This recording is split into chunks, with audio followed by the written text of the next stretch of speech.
खुद को अब वो टेल एंडर खिलाड़ी समझते हैं। दुनिया में आप देखते हैं ऑलराउंडर और जो मिडिल ऑर्डर का बैट्समैन होता है वो पांचवें छोटे 4 या 5 नंबर पे खेलते हैं। मैं 7वें 8वें नंबर पे खेलता हूँ, तो आई थिंक मैं अपने आप को टेलेंडर समझता हूँ।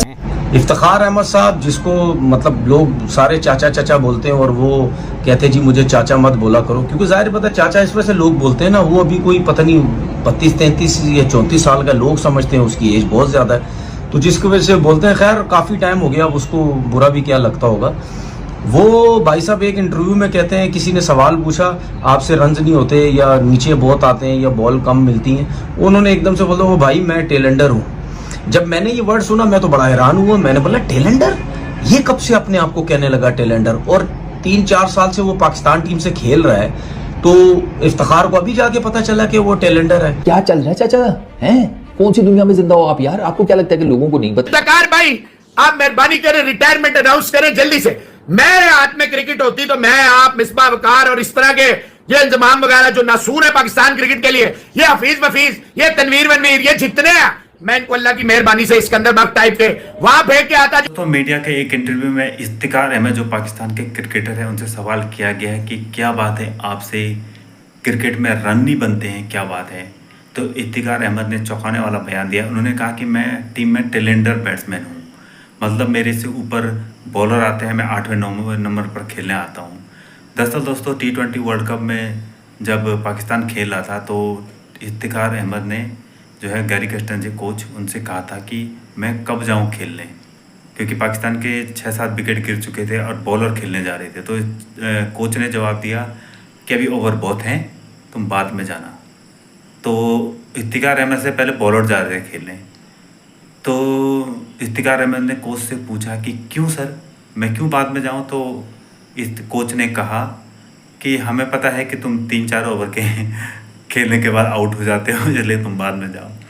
तो दोस्तों इफ्तिखार अहमद ने जो बयान दिए हैं उससे ये जाहिर होता है कि पाकिस्तान टीम में कुछ ठीक नहीं चल रहा है और कुछ खिलाड़ियों की वहाँ सुनी जाती है।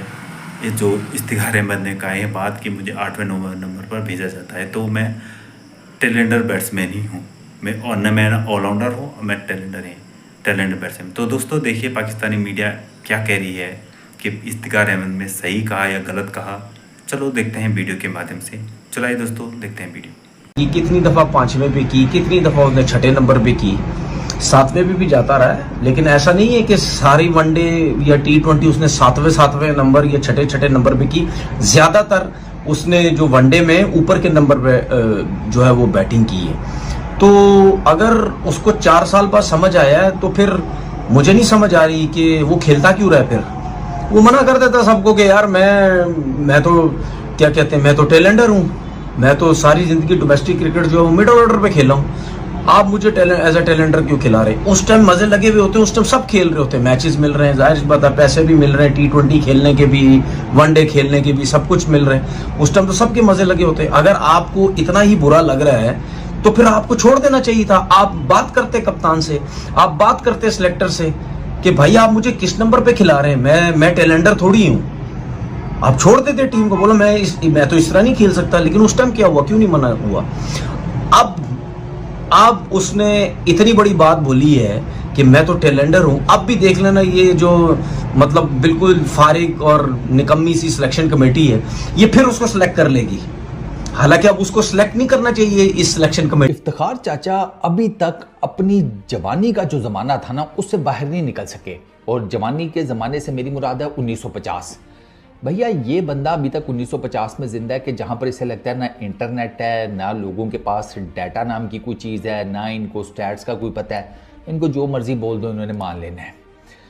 इफ्तिखार अहमद की जो अपने आप को टेल एंडर कहने वाली स्टेटमेंट है ना, हाँ उन्होंने अपने आप को टेल एंडर कहा है। उन्होंने कहा मैं कोई मिडिल ऑर्डर बैट्समैन नहीं हूँ। तो भैया इस स्टेटमेंट के बाद इफ्तिखार अहमद का ना पाकिस्तान की क्रिकेट तो छोड़ दो, इनका पाकिस्तान में रहना भी नहीं बनता। इनको अलास्का भेज दो, जहाँ पर ये जाकर अपनी जो बकाया ज़िंदगी है ना वो क्या होता है, वो बनवास में गुजार दें। समझ रहे हो ना, ऊपर वाले के साथ दो लगा लें। अब डिटेल बताने से पहले यार एक इंपॉर्टेंट चीज़ मैं बार बार आप लोगों को बताता हूँ यार, Apex sports YouTube channel subscribe कर लो। On a very serious note वो कर लें, क्योंकि यहाँ पर यू नेवर नो मैं कब तक हूँ। यहाँ पर हालात फेसबुक के ऊपर कुछ ज़रा मसाइल चल रहे हैं, अचानक से गायब हो जाऊँ तो फिर फ़ायदा कोई नहीं, आप लोग ढूंढते रह जाएंगे। तो फिर आप लोगों का प्यार मोहब्बत है, इसलिए मैं बार बार आप लोगों को वार्न कर रहा हूँ कि यार यू नेवर नो। तो फेसबुक जो चैनल है वो भी इसी नाम से है, एपेक्स स्पोर्ट्स, उसको लाजमन सब्सक्राइब करें और उसके बेल आइकन पर क्लिक कर दें। अचानक से एक दिन उठकर वहाँ वीडियोस चली जानी है और फिर आपने ढूंढते रह जाना है। अब आते हैं मेन मुद्दे के ऊपर। इफ्तिखार भाई, इफ्तिखार चाचा की ना मिसाल उस टूथब्रश जैसी हो गई है कि जो जब लिया जाता है तो उससे दांत साफ़ किए जाते हैं, जब वो पुराना हो जाता है, ठीक है, तो फिर आप उससे क्या काम करते हैं जनाब, आप उससे अपने छोटी मोटी चीज़ों की सफाई शुरू कर देते हैं।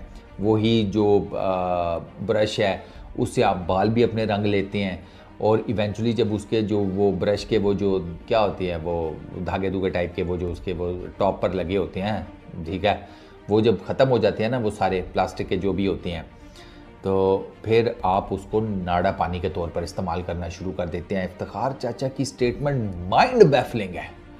जहाँ जहाँ मैंने ये स्टेटमेंट पढ़ी है वो लोग कह रहे हैं कि यार ये डेफिनेटली मजाक कर रहा होगा, लेकिन फिर इतने पक्के मुंह से वो खुद लिख रहे हैं, कहते हैं यार इतने पक्के मुंह से ये मजाक कैसे कर सकता है इस बारे में। ओ भैया आप you are freakingly middle order batsman, तू अपने आप को टेल एंडर कैसे कह रहा है भाई? मैंने बताया ना 1950 का ज़माना है, इंटरनेट है कोई नहीं है। इफ्तिखार चाचा जनाब रात को लेटे हुए तारे गिन रहे हैं अपनी छत के ऊपर और फिर अचानक से स्कीम जेन में आई और सुबह उन्होंने रोला डाल दिया कि रात को जनाब मैंने अपने पीरो मुर्शद को देखा, सफ़ेद चमकते घोड़े के ऊपर बैठकर आसमानों की तरफ सैर कर रहे थे। तो मैंने पूछ लिया पीर साहब किधर जा रहे हैं, तो आगे से उन्होंने जवाब दिया कि आज ज़रा फरिश्तों ने दावत रखी है तो वहाँ जा रहा हूँ हैं। और लोग पागल, ओए होए कि इफ्ती चाचा पीर तो आपके हैं, हमें भी उनकी बैत करवा दो, हमें भी उनका मुरीद बनवा दो। और अपनी इस स्कीम के पीछे इफ्ती चाचा मुरीद पीर साहब के और क्लोज हो गए कि ये देखें 60 बंदे लेकर आया हूँ आपके बैत करवाने के लिए। इस तरह के प्लान्स बनाते रहे हैं जिसका कोई सर ना पैर था।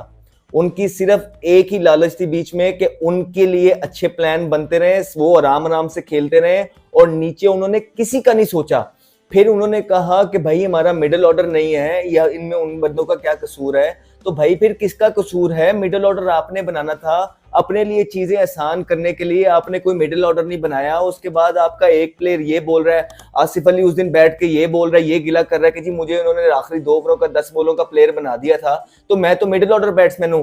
अब आपको थोड़ा सा समझ लग रहा है कि हम क्या बातें कर रहे थे, ये किसका कसूर है? ये किसने जो है ना आसिफ अली को 10 बॉलों का प्लेयर बनाया? ये किसने जो है ना इफ्तिखार अहमद को 2 ओवरों का प्लेयर बनाया? ये आपके वही प्लेयर जो पहले कैप्टन थे, अब उन्हें हटाया गया है और वो बंदा भी शामिल है जिसको आप आगे कप्तान बनाने का सोच रहे हैं। वो इतना ही विजन है इनका विजन ही इतना है, इनको सिवाय अपने और कोई चीज नजर नहीं आती। इन्होंने एक चीज बहुत अच्छे तरीके से की है, इन्होंने अपने लिए जो चीज इनके लिए आसानी थी इन्होंने वो की, वो हर एक वो चीज की, चाहे वो सोशल मीडिया के थ्रू थी, चाहे वो टीम के अंदर थी, चाहे वो अपनी ग्रुपिंग के लड़के थे लेके चलना, इन्होंने वो सारी चीजें बखूबी निभाई। लेकिन उसका नुकसान क्या इन्हें भुगतना पड़ा? पूरे मुल्क को भुगतना पड़ा कि पाकिस्तान की क्रिकेट में ना कोई मिडिल ऑर्डर है, ना ही अब आपके पास T20 के अच्छे ओपनर हैं, ना आपके पास कोई स्पिनर है, ना आपके पास कोई अच्छे ऑलराउंडर्स हैं। फास्ट बॉलर 130 से नीचे बॉलिंग कर रहे हैं, अभी टेस्ट सीरीज में आपने देख लिया। तो ये किसकी वजह से है? ये कौन है इन चीजों का जिम्मेदार? क्या पीसीबी को नहीं पता है कि कौन है जिम्मेदार? पता तो है उन्हें सारा, तो क्यों नहीं उनको उनके हशर पे लेके आते? क्यों नहीं उनको उनकी सजाएं देते जो उन्होंने इस मुल्क के प्लेयर्स के साथ या इस मुल्क की क्रिकेट के साथ किया है? कौन उन्हें रोकता है? ये कौन से प्रेशर हैं जो करने नहीं दे रहे? कि क्या कोई और वजह तो नहीं है? क्या वही लोग उन लोगों के साथ तो नहीं मिले हुए, मिलके तो नहीं इशारा किया पाकिस्तान का हाल? वर्ल्ड कप हुआ जिसके अंदर वो फिनिशर के रोल में गए थे, मैं ये कर दूंगा, मैं वो कर दूंगा, हुआ या कुछ नहीं। पाकिस्तान पहले राउंड से बाहर हुआ और उसके बाद इफ्तिखार अहमद अब नमूदार हो रहे हैं सबके सामने और ये बहानेबाजी उनकी शुरू हो चुकी है। Excuses excuses excuses. इतने लंबे अरसे से एक आदमी का करियर चल रहा है, एक आदमी इतने लंबे अरसे से पाकिस्तान क्रिकेट पे बैठा हुआ है, जिसको अब लोग मजाक में कहने लगे हैं कि भाई साहब आप सही है कि आप जो है ना T20 के फिनिशर नहीं है, आप बाकी T20 आपने पाकिस्तान क्रिकेट फिनिश कर दी है। 2016 में इनका डेब्यू हुआ था, आज आप 2024 में बैठे हुए। इन 8 सालों में मैं सिर्फ अभी T20 फॉर्मेट की बात कर लेता हूं क्योंकि वो रिसेंटली कंक्लूडेड है, उसी के पॉइंट ऑफ व्यू से सवाल किया गया था। इन 8 सालों में इनको 66 T20 इंटरनेशनल्स मिले जिसमें इन्होंने 55 T20 इंटरनेशनल्स में बैटिंग की है। मैं पहले भी ये स्टैट बता चुका हूं, एक दफा फिर बता देता हूं कि जो बंदा अपने आप को ये क्लेम करता है एफटी मेनिया, तो दिस एंड दैट, मैं लंबे छक्के और ये कर देंगे, फला कर देंगे। 55 इनिंग्स में भाई साहब के 44 छक्के हैं, तो यानी हर एक इनिंग में एक छक्का नहीं लगाते। लेकिन इनको अपने आप को तज्जिया करना, जब इनको अपनी परफॉर्मेंस के ऊपर तज्जिया करना होता है तो ये तंजिया मिजाजी का रास्ता अपना लेते हैं कि नहीं जी हम तो टेल एंडर। इफ्तिखार अहमद जो ये कहते थे जब पाकिस्तानी टीम में खेलते थे कि जब बॉलिंग का टाइम आता है तो मैं जो है वो बॉलिंग ऑलराउंडर होता हूं, जब बैटिंग का टाइम आता है मैं बैटिंग ऑलराउंडर होता हूं, और मैं पाकिस्तान का सबसे बड़ा पावर हिटर और फिनिशर हूं।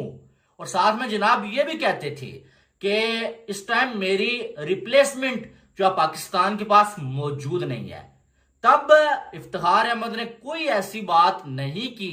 जब वो अब टीम से निकाला गया है तो वो बातें जो कर रहे हैं, जनाब ने एक इंटरव्यू दिया जिसमें अपना ही मजाक बनवा दिया।